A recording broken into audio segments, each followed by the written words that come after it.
Dear student, अभी तक हमने और आबकारी संस्थाओं के लेखे में प्राप्ति भुगतान खाते के बारे में जानकारियाँ पढ़ी।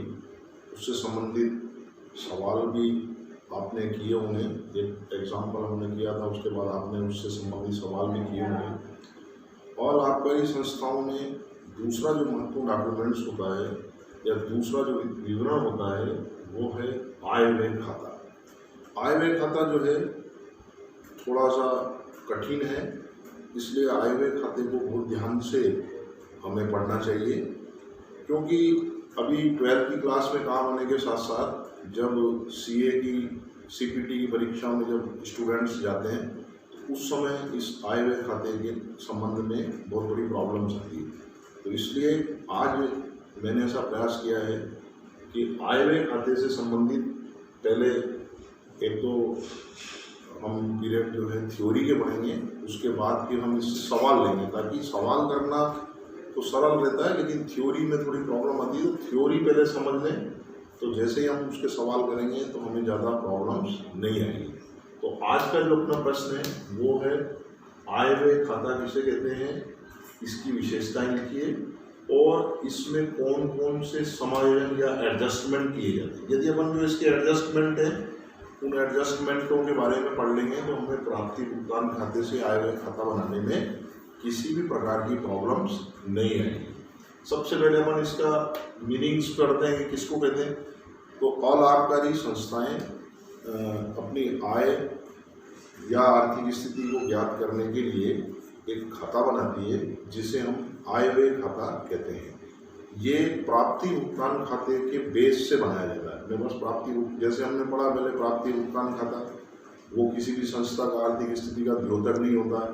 तो जब वो प्राप्ति भुगतान खाता रहता है तो उसी के बेस से ये आय व्यय खाता बनाया जाता है। इसको आय व्यय खाता जो होता है, प्राप्ति भुगतान खाते के बारे में अपन ने पढ़ा कि उसमें सभी मदें लिखी जाती है।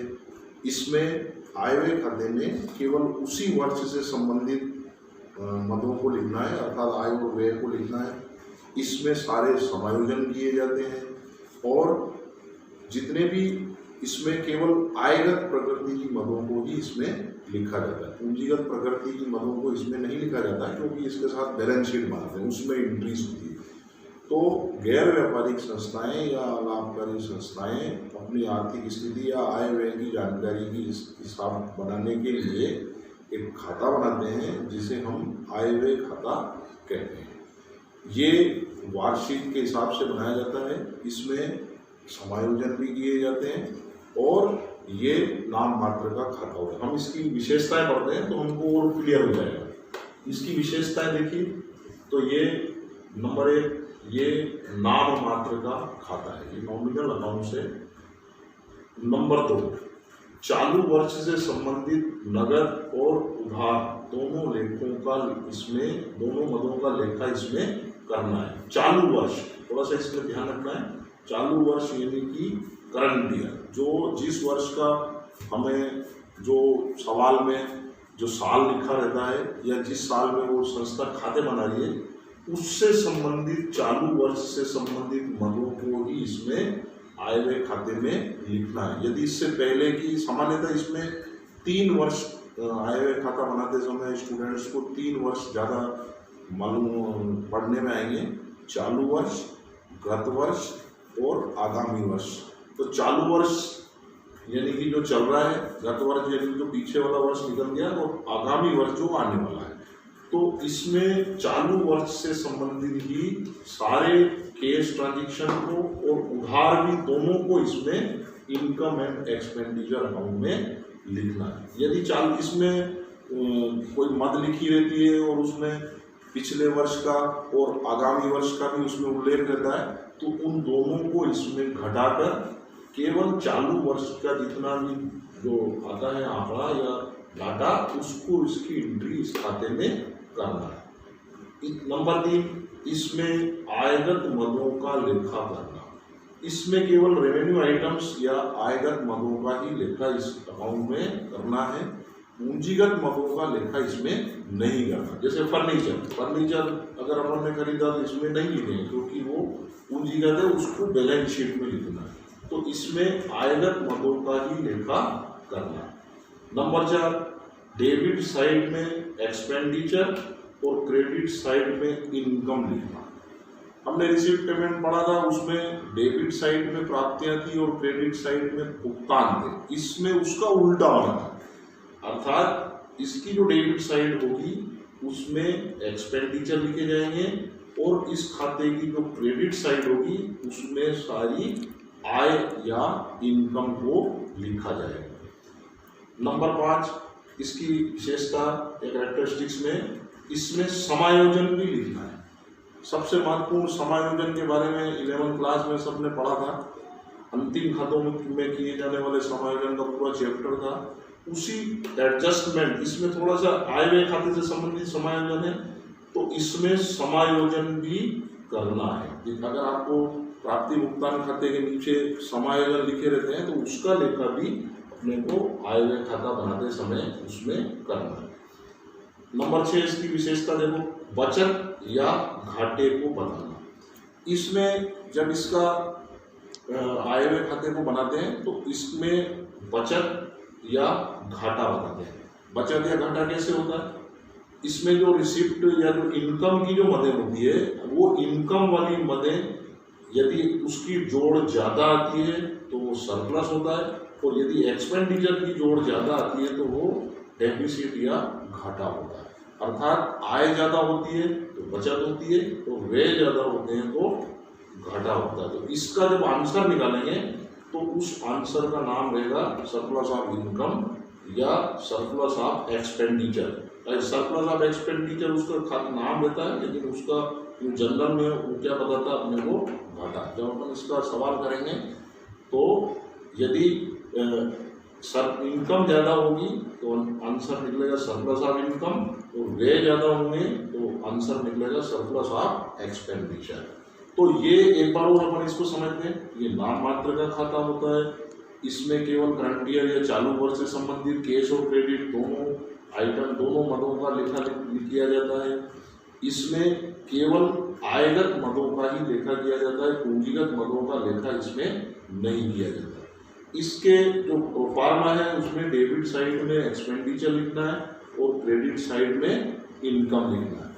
जितने भी एडजस्टमेंट होते हैं उन सब एडजस्टमेंट का लेखा इस खाते में अपने को करना है, और इसका जो आंसर आता है वो सरप्लस या डेफिसिट बताता है। ये बचत, और यदि ये जो बचत रहती है यदि इनकम टैक्स की परिधि में आती है तो इस बचत के ऊपर गवर्नमेंट को इनकम टैक्स भी देना पड़ता है। तो ये कुल मिलाकर ये जो जनरल जानकारियाँ पढ़ी हमने, ये आय व्यय खाते की विशेषताएं और अर्थ की जानकारी। अब जब इसमें सबसे बड़ा जो महत्वपूर्ण प्रश्न आता है, इसमें कौन कौन से समायोजन किए जाते हैं और कैसे किए जाते हैं। अगर हम ये समायोजन पढ़ लें तो हमें आय व्यय खाते का सवाल करते समय किसी भी प्रकार की प्रॉब्लम्स नहीं आएगी। देखो, सबसे पहले इसमें समायोजन होता है अदत्त व्यय, आउटस्टैंडिंग एक्सपेंसेस। ऐसे व्यय जिनका भुगतान करना बाकी होता है उसे हम क्या कहते हैं? अदत्त व्यय। अब अदत्त व्यय को इसमें व्यय में जोड़ना। व्यय में जो इनकम एक्सपेंडिचर अकाउंट में जो व्यय रहेगा, माना कि जैसे वेतन के 100 रुपये देना बाकी है तो हम उस व्यय में इनकम एक्सपेंडिचर अकाउंट के एक्सपेंडिचर साइड में या व्यय साइड में उस 100 रुपये को जोड़ देंगे और उस 100 रुपये को बैलेंस शीट की लायबिलिटीज पक्ष में लिखेंगे। तो ये हो जाएगा अदत्त व्यय। इसी का अपोजिट पूर्वदत्त व्यय। ऐसे व्यय जिनका भुगतान एडवांस किया जाता है उन्हें हम प्रीपेड एक्सपेंसेस या पूर्वदत्त व्यय कहते हैं। इसका समायोजन भी अदत्त व्यय के समायोजन से उल्टा करना है, अर्थात आय व्यय खाते के संबंधित व्यय में से घटाना है और नंबर 2 बैलेंस शीट की एसेट्स पक्ष में लिखना है। व्यय में से कैसे घटाएंगे? माना कि लिखा हुआ है कि मजदूरी के 100 रुपये एडवांस दे दिए, तो अपन मजदूरी का जितना भी एक्सपेंडिचर अकाउंट में जो लिखा है अपन इनकम एंड एक्सपेंडिचर अकाउंट में जितना वो व्यय लिखा है उसमें से उस व्यय को कम कर देंगे और उस जो कम की वो व्यय जो है उसको बैलेंस शीट की एसेट्स पक्ष में लिखें। तीसरा ये इसमें महत्वपूर्ण समायोजन आता है अप्राप्त आय, एक्रूड इनकम। ऐसी आय जो अभी तक प्राप्त नहीं है। इसमें थोड़ा सा ध्यान रखना है, क्योंकि इसमें अप्राप्त आय की गणना करते समय कुछ व्यक्ति ऐसे होते हैं जो चंदे की राशि नहीं दे पाते हैं। बैंक में जो एफडी होती है उसके ऊपर जो ब्याज एक्रूड होती है उसका कैलकुलेशन करना पड़ता है। तो ये वाला जो समायोजन है इसको प्रत्येक स्टूडेंट थोड़ा सा ध्यान से पढ़ें, तो अपने को कोई भी प्रॉब्लम्स नहीं आएगी।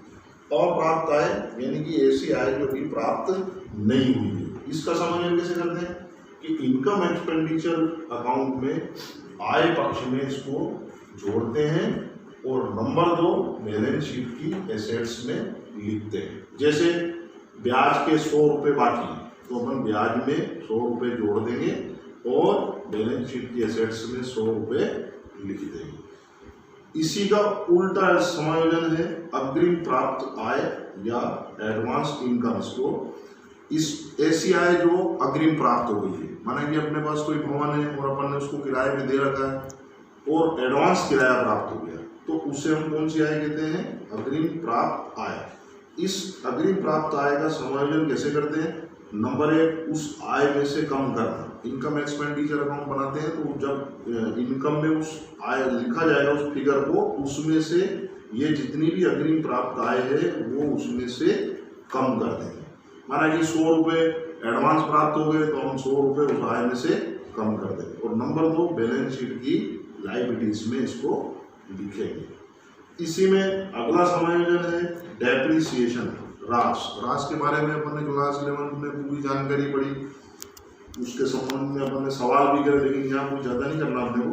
अपने को जितना भी स्थायी संपत्ति पर जो उसका मूल्य है और जो उसकी दर है उससे रास का कैलकुलेशन करना है, और जितना रास आएगा वो व्यय साइड में उसको लिखना है। माना कि 10,000 की संपत्ति है और 10% रास लगाना है, तो 10,000 का 10% 1,000। उस 1,000 रुपये के फिगर को हम इन आय व्यय खाते के व्यय में लिखेंगे और उस 1,000 के फिगर को उस फर्नीचर या जो भी संपत्ति है उसमें से इसे कम करेंगे। तो ये डेप्रिसिएशन का समायोजन हो गया। इसके बाद थोड़ा सा एक समायोजन ये भी आता है कि पूंजीगत मानना। उसमें कोई मद ऐसी लिखी रहती है, उसमें ऐसा लिखा रहता है कि संबंधित को 50% पूंजीगत मानिए, 50% आयगत मानिए। तो वो जो आय है उस आय में से हम उतने % कम कर दें। जैसे माना कि प्रवेश शुल्क दे रखा है आपको 2,000 और लिखा हुआ है कि 50% प्रवेश शुल्क को आयगत मानना है, 50% पूंजीगत मानना। तो सबसे पहले हम 2,000 का 50% यानी कि 1,000 रुपये आयगत मानेंगे और 1,000 रुपये हम उसको पूंजीगत मानेंगे। तो 1,000 रुपये जो पूंजीगत मानना है, तो उस एंट्री फीस की जो इनकम लिखी रहती है उस एंट्री फीस की इनकम को 1,000 रुपये कम करेंगे और उस 1,000 रुपये को लायबिलिटीज में लिखेंगे। तो ये सामान्यतः ये 5-6 समायोजन एक बार और देख लें इसको। Outstanding expenses, prepaid expenses, accrued income, advance income, depreciation और कैपिटलाइजेशन, यानी कि ये 5-6 समायोजन है। इसकी पूरी थ्योरी सबसे पहले इसके बारे में जानकारी प्राप्त करना चाहिए स्टूडेंट को। ये जब अपन पूरा पढ़ लेंगे, इसकी एंट्री कहाँ करते हैं ये भी मैंने कोशिश की आपको बताने की।